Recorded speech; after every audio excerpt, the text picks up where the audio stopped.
About the card? No. Okay, so I've got Dean and Leah from Rosegarden Funeral Party. Hi. Hi there. Hi. How are you guys? Oh, we're great. Awesome. This is the highest I've been since I got sober, I tell you that. Dude, yes. How long have you been sober? I have been sober for a year and 2 months. Since April? March. March. Mm-hmm. Yeah, since March of last year. Oh, yeah. Congratulations. Thank you. And then Dean's been sober Since February of last year. Very, very good. You know, a revelation that you came to that said we need to get our shit together. Yeah, I think both of us had separate revelations. Mine, I was in a car accident, and Dean's was Dean's story to tell. Just a family business, and that's just like they've always had trouble with alcohol, and I decided I probably am going down the same road, so it's time for me to stop the cycle.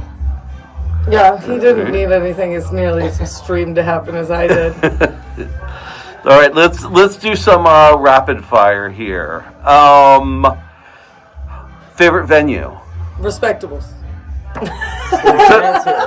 Strong answer. Thank you. Worst thing that's happened on tour? Cleveland. There's no backstory. It's just Cleveland. Yeah, Cleveland is the worst thing that's happened. What is the best thing that's happened on tour? Respectable. I mean, honestly. I know what I'm saying. This has been being reunited with the Starry Night. Yeah, is awesome. This has been probably the most fun day of tour so far. So yeah. Oh, dude, yeah, with the car. Yeah. You're like, let's do rapid fire questions after I spin you around in my car. We're just like car. So for the audience, backstory: I just took them for a ride. Probably. We'll say we stuck to speed limit and we did not go around any corners faster than we should have. No, it was totally tame. We'll stick to that story. It was absolutely tame. No exhibition of speed at all. No, yeah, we didn't zoom past the cop and I didn't go. There was another one. I was like, cop, he's like, oh, I'm not worried about it. Rips the fucking bitch like on the U-turn. Anyway, sorry. It was totally, everything we did was totally legal. Okay, back to why we're here. Nobody cares about me and my weird little car. We do. Any pre-show rituals? Red Bull? Red Bull? I was about to be like, it used to be. It's no longer shots. Yeah, I was going to say, it used to be shots of vodka or tequila or whiskey or Malort or whatever. So what is it now that you are sober? It kind of depends. We don't really have any rituals other than, like, I have to set up the laptop. And, like, it's so funny how, like, it's just, like, I don't know, it's pretty normal. Yeah, I mean... Any superstitions? The sound guy. No, I don't Well, think we've we got have the any. best in the business Yes. here. Keith is rules. amazing. Keith definitely will. I don't think we have any superstitions. I think that if I was a superstitious person, I would be extraordinarily more mentally ill than I already am. So. Music, guilty pleasures, like. Oh, guilty pleasure songs or albums? Michael Sure. McDonald, but he's not guilty. He's not guilty pleasure. No, what's your like embarrassing? Then I'm like, oh God, I love this. Don't hate me. There's so many. Oh, I'll tell you what. My favorite David Bowie album is "Never Let Me Down," which is arguably a lot of people would make the argument that that's his worst album. Embarrassing, like artist that you like. Really I like only cool stuff. I don't know. That's not true.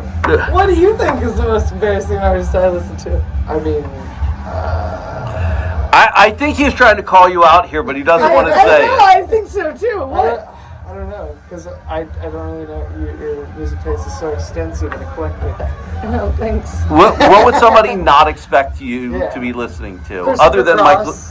Okay. Well, that kind of plays right along with the Michael McDonald, doesn't it? I really like yacht rock. I was going to say, you love the whole yacht rock. Yeah, absolutely. I could live here on a boat for the rest of my life, and I'd be real happy. I like Jimmy Buffett, unashamedly like Jimmy Buffett. I used to see Jimmy Buffett all the time. Like, he lived a couple doors down from a friend of mine, like we'd go to the beach and he'd be down there surfing, and that's so awesome. Yeah, so cool. Yeah, he was cool. I think for me, I don't know, like I love some Alien Ant Farm. That's kind of embarrassing. There's that. Also like some Pierce the Veil.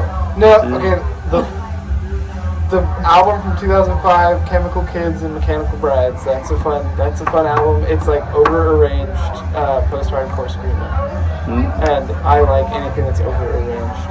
Yeah. But then I like Sugar Ray. Okay. There's a few. I got a lot of embarrassing, like Tool. I've said this 1,000 times. Tool is Pink Floyd for the modern era. I mean they are just absolutely brilliant prog rock. Dude, they're great. Yeah, I mean, my dad loved them when I was growing up, and I also loved them for my own reasons because I liked Danny Carey. Danny Carey's probably the best drummer alive. He's definitely on the top for me for sure. Yeah. Like best drummer alive. Well, I guess the best drummer alive just died. Roy Haynes. He died like in November. It was sad, but he's like my all-time favorite. What in your little tour vehicle, the van? What's on repeat? What are you guys listening to currently? Tom Petty. Tom Petty, the Damn the Torpedoes album is the thing that we listen to the very most in the band. Yeah. I guess it's true. We mostly listen to Leah talk. To what? To Leah talk. I talk a lot. Which is fine, because I don't talk all that much. He barely speaks, so obviously that dynamic is perfect. And when he does speak, you can't hear him, so it's great. He wouldn't shut up in the car. Dude, yeah. That's because he was nervous. Nervous and excited. I was just like, this is the coolest fucking thing I've done in a hot minute. What were you saying? What kind of thing? I was like, when we were flipping on those turns and shit, I was like, okay, this is so sick, but I'm also I'm like tripping out. He admitted to fear. No, I never admitted to fear. It's okay. My dad would drive like headlong. He would drive the boat like headlong into the suction, the filter guys. And they always say like, don't get too close to them because they could drag small boats in. And so I always thought that our boat would get sucked in, and so my dad would drive directly at it, and, like right before we hit the buoy, like before we cross into the suction zone, he would just like do a big turn on it, and it was just like he just knew I was so freaked out. But I would ride like right at the tip of the boat, so of course. Dog in the wind. Dog in the wind. And that's how it made me feel. It was like, hell yeah, we're driving toward the fucking suction buoys. But yeah, we listen to a lot of like classic rock. I'm also like a really big Thin Lizzy fan. Okay. So, yeah, we listen to a lot of stuff like that. I think it's hard to listen to like goth rock, especially, or anything of like the 80s post-punk variety when you're essentially hearing it every night and playing it every night. Like you need a break from it. So we listen to a lot of like classic rock. Like when we were driving through like Northern California into Idaho and into Utah, we listened to a lot of Fleetwood Mac and a lot of Little River Band and stuff like that. That's awesome. Yeah, we like, both of us have a love for heavily arranged, like kind of AOR, adult-oriented rock music. Yeah. Which is just a fancy term for yacht rock. So we listen to a lot of that. Yeah. It's actually like what we became friends over. Because when he first joined Rosegarden, he was like, oh God, it's just going to be like The Cure, nonstop. That's all she's going to listen to. And he got in my car, and the first thing that I was listening to was the Doobie Brothers. And he was like, oh no, I can do this. Yeah, you like Allman Brothers? I do, I love them. Yeah. I didn't know that I loved the Allman Brothers until I started working at a vintage guitar store in Dallas.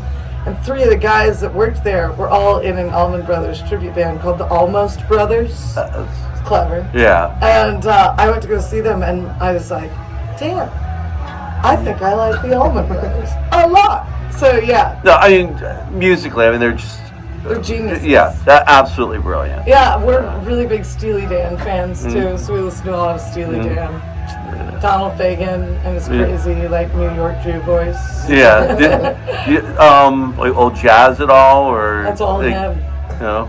Oh, jazz. Oh, old jazz. No, old jazz. Yes. Yeah. Yes. I think you said jazz. I was like, I don't know that band. Yeah. That's a cool. No, like I mean, like jazz. Dave Brubeck and for sure. Yeah. Definitely obviously like the greats like John Coltrane and Miles Davis and Duke and Joe Henderson, and yes, definitely Duke Ellington. And all the big band stuff. Like I went to big band school at UNT. Oh, okay. University of North Texas, and IU and UNT are like probably the biggest. Still doing the like jazz education centered around big band music. So you play like a bunch of different types of that, like from like the swing era to like contemporary. So this just seems like such a natural progression from jazz band. Oh, for sure. You know, goth rock and yeah. No, I mean all of it's the same language as jazz music. I mean, and Bill Evans is always like it's just a process of making music. It feels like a jazz process, and it's just a way of making improvised music based on a form. Right. And some chords and melody and some rhythm, and then you can make a new arrangement from it. But like while you're sitting there reacting to everybody in the band and making kind of just arranging on the fly is like kind of what we think of jamming is. Yeah. And I feel like all the language that's used in like bebop, post-bop, all that stuff, you are still using in a very like filtered way in like goth music or metal, or you're still using all that language, and it all comes from that period of music, that period of music. So definitely. Now, question for both of you: what was the first instrument you've owned? I owned. We had a family piano, but the first instrument that was like mine, what the family piano was also mine now, but the first instrument that was given to me was a guitar. Okay. It was a pink Daisy Rock acoustic guitar. Yeah, and it had like it was like a pink sunburst, so it was like bubblegum pink on the outside, and then like kind of faded to magenta on the edges. Do you still have it? No, I gave it to my cousin. She plays it in church. Oh, that's cute. Yeah. She's a really big like Taylor Swift fan, and I was like, you probably need this more than me. And then my first electric guitar was a Epiphone white SG. Okay. Yeah, I still have that. I wrote crazy things all over it when I was in high school. It says like murder mainstream media and like dare to think for yourself like on it and stuff like that. Anyway. All that edgy stuff. Yeah, of me like in the early phases of my like angst. Angst, and also like my interest in like anarchism and like basically like philosophies of volunteerism and altruism and stuff like that. So right. I was getting really into stuff like that. So, and my dad was so cool. He'd just listen to me rant about anarchy. My dad would be like, okay, Leah, wait, just wait till you get a job. But yes, yeah, he would do that, and eventually, sometimes around 3 a.m., I'd get him to admit that government is evil, but he'd be like, "Don't tell your mom, and now go to sleep." Dean, what was your first bit of kit? Yeah, the kit I had a Sonar 2000 maybe it was the 1008, because there was like a series that was like 2005, or it was the 3005 Sonar. It was like an entry-level Birch Sonar kit. That thing was so good. I mean, those were like drums for like beginners, but they were made so well that you honestly could have just played that kit your whole life. I mean, that thing. Do you still have it?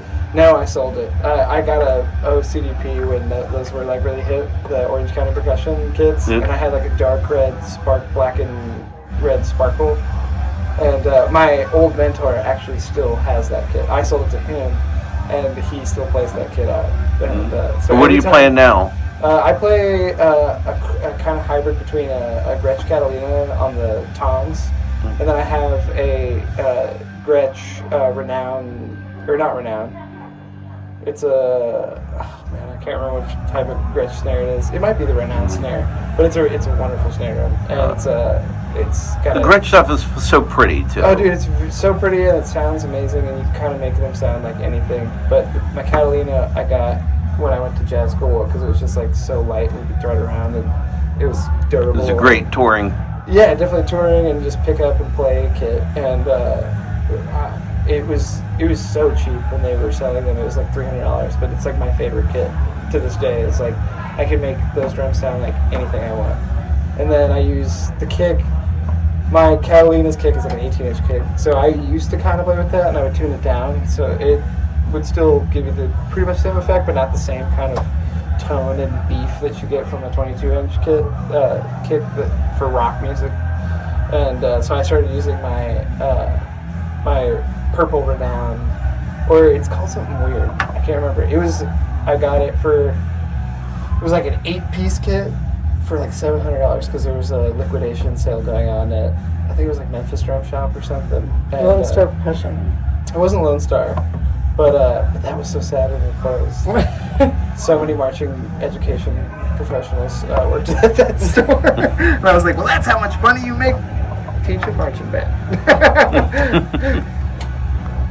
But yeah, my first real guitar is the Telecaster I have with me right now. Yeah. I got that guitar when I was 13. 13. I also have the house piano. Yeah. That's what's in my house now. Oh, really? And I would just sit and push the pedal down and play all the white keys. And like introduce some black keys sometimes. And kind of just like, before I knew how to do anything, I would just sit there and make noise. And honestly make noise. Make little sound walls. Who's an artist that you're most jealous of? Like, man, I really wish I could sound like that. David Bowie. David Bowie? If I could sing like David, I could sound close to David Bowie. If you've listened to my David Bowie covers, I can sound pretty close. But unfortunately, can't go all the way because I'm a girl. So there are just some things I can't do. But as far as girls are concerned, I love Pat Benatar. And I wish I could just do everything that she can do. Her acrobatics are just, she's incredible. She what, like 6 octave or something? Yeah, it's insane. Yeah. It's insane. So, yeah, for me, it's a Pat Benatar probably. You know? I would say for drummers, it would be Elvin Jones or Roy Haynes, but as like an artist, I would say Joni Mitchell. I wish I could sing like Joni Mitchell. And he can. I mean, there's no one more goth than Joni Mitchell. Well, this is the thing, right? Well, like, so I grew up playing in psychedelic bands. Yeah. And we talked about Dean, playing in jazz and stuff, but my upbringing in music is in psychedelic music. So, like, my first favorite bands of all time were, like, the Beatles and Jefferson Airplane and Pink Floyd and stuff like that. And so all of my influences in Rosegarden, especially, like, the first EP that we did, all of that stuff is influenced by 60s music and 70s music. And so when I put out the first EP, and everyone was like, oh my God, it's Susie and the Banshees, it's a post-punk, it's got, I was so confused. I was like, what? Who is Susie? I had no idea who it was. And so, but it all really came in perspective for me when I was doing a very early interview and I was telling somebody that, and they're like, well, if you think about it, all of that music that you grew up listening to is the same music that Peter Murphy and Susie Sue and Robert Smith, they all grew up listening to. Yeah, a lot of people don't realize, like, I mean, Bauhaus, I mean, they wanted to be David Bowie. Exactly. Like, that's, they kind of started off in that glam rock. Absolutely. And there's no other genre I love more than either, like, art rock, glam rock, or avant-garde rock. Yeah. I'm a huge Roxy Music fan. Like, Roxy Music is my favorite band of all time. And then, I love Japan, and all of David Sylvian's, like, work outside of Japan. Right. And, of course, Bowie. Peter Gabriel is another really big one for me, too. So, like, all of those people who were, like, kind of innovators and just, like, of the 60s sound, like, they took everything that the 60s gave them and just like went as far as they could with it throughout the 70s. I think all of that, laid the groundwork for what became the goth and post-punk movement. Absolutely. Yeah. It's funny. You think about like even going back. I mean, if you go the way back, like Screamin' Jay Hawkins. That's probably. I don't know. Some people recognize that as like the first goth song. Yeah. And then Bauhaus. Obviously Bela Lugosi's dead. You've got You've got a bossa nova beat with a dub reggae bass. They're reggae trip. Yeah, they're so into that. Like Peter Murphy is so into reggae and dub. Yeah. Like we've got a buddy. I think that was probably more David J. and Kevin Haskins. Oh, really? Yeah.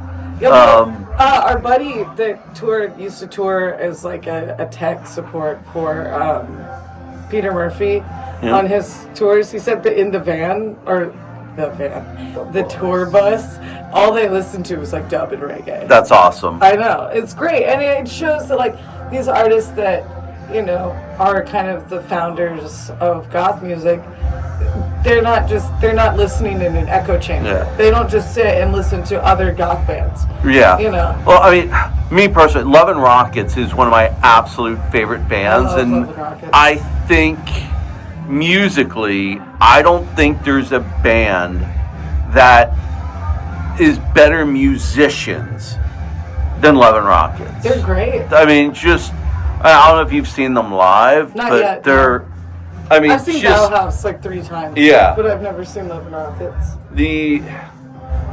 They're so tight, and like every single person that you focus on is like more talented than the next one, and it's like you go backwards. It's like Daniel Ash with a saxophone too. Yeah. Yeah, she's such a dream. One of my absolute favorite guitarists. Period. I know. I don't know.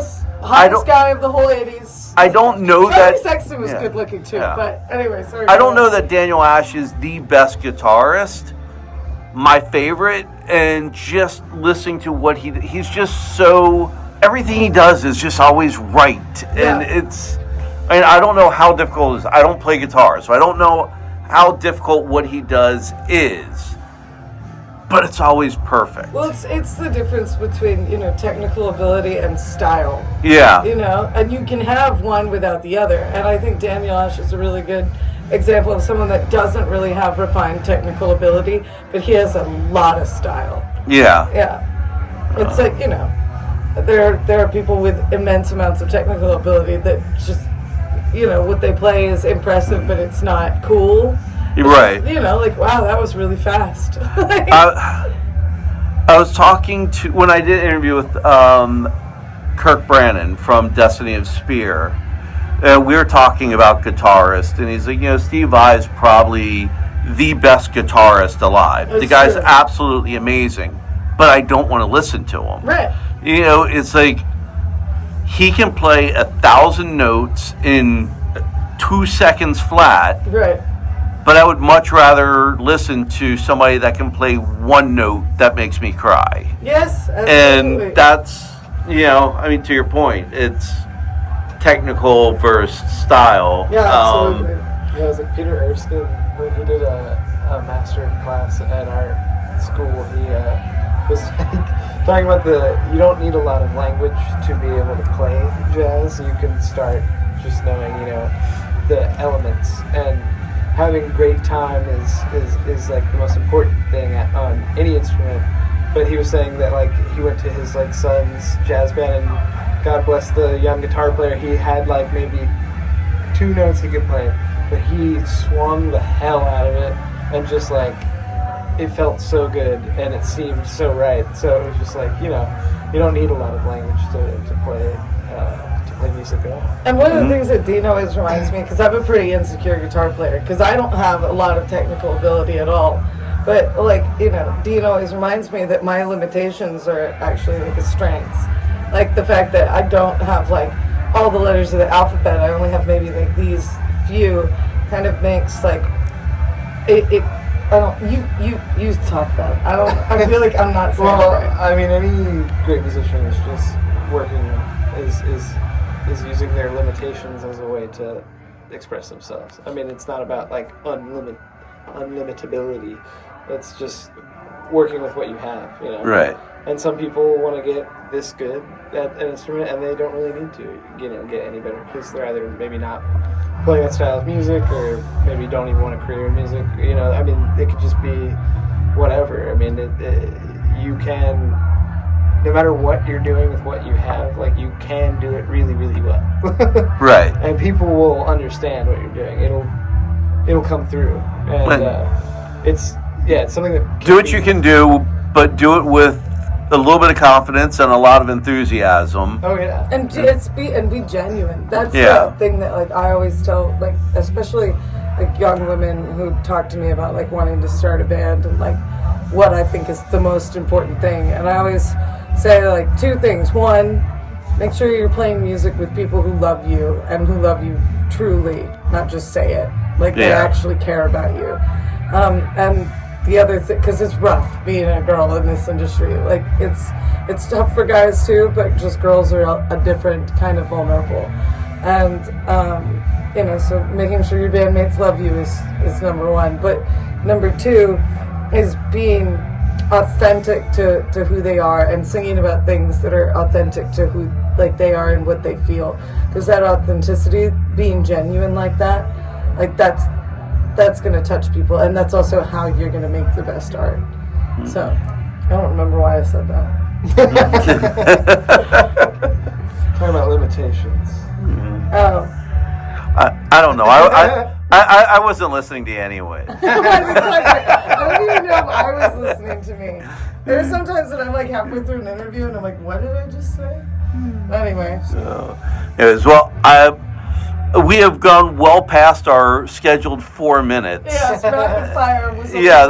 Rapid fire was my usual. Listen, I bring you in with rapid fire, and then I just keep you here. Well, see, I mean, we'll talk forever. You got the two most long-winded people in the world for a rapid fire question. When I do talk, I'll be at them. Yeah. Awesome. Well, I'm looking forward to yet another great show tonight. We're so happy to have you back. We're so happy. And let's do it. Absolutely. Let's do it.